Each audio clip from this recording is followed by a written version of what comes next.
After being convicted of first-degree murder for the deaths of 2 people in Nashville, Knox Martin was scheduled to be executed on March 28, 1879.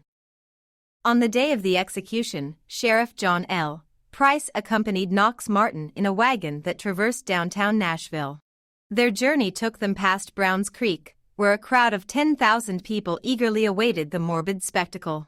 Notably, among the multitude were 2 individuals, Dr. Summers and Dr. Steger, who shared a fascination with Mary Shelley's Frankenstein and the concept of galvanism, which explored the revival of the deceased.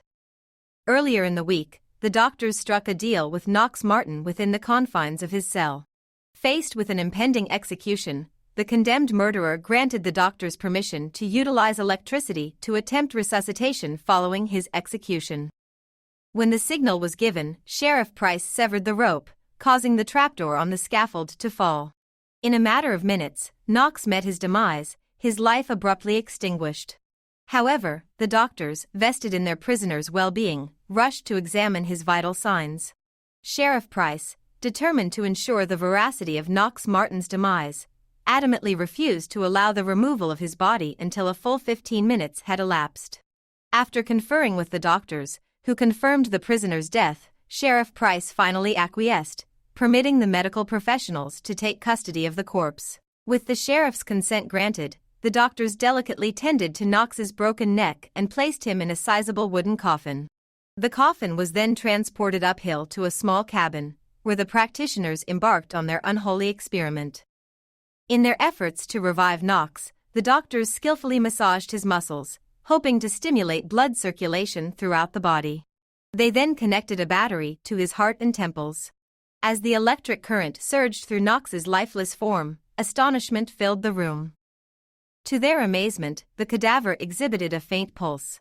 The deceased's eyes opened wide, and with 3 laborious gasps, Knox raised his head, struggling to catch his breath. Regrettably, the elation was short-lived, as the battery's power rapidly waned, and the resurrected state faded away, culminating in Knox's second death.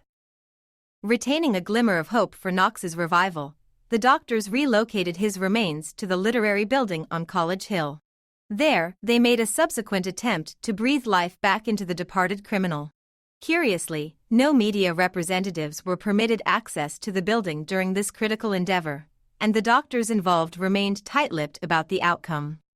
In the days that followed, rumors circulated within the African American community, suggesting that Knox Martin had indeed been revived.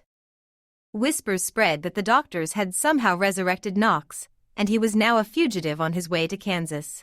Local newspapers even speculated that if these rumors proved true, Knox would face retribution through another hanging if apprehended.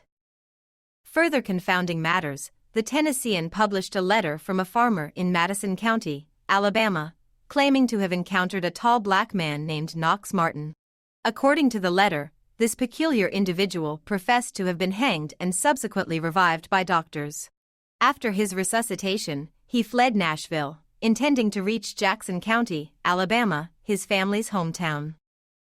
Adding to the intrigue, 2 days after the letter's publication, the president of the Nashville Saving Bank received an enigmatic package from Montgomery, Alabama.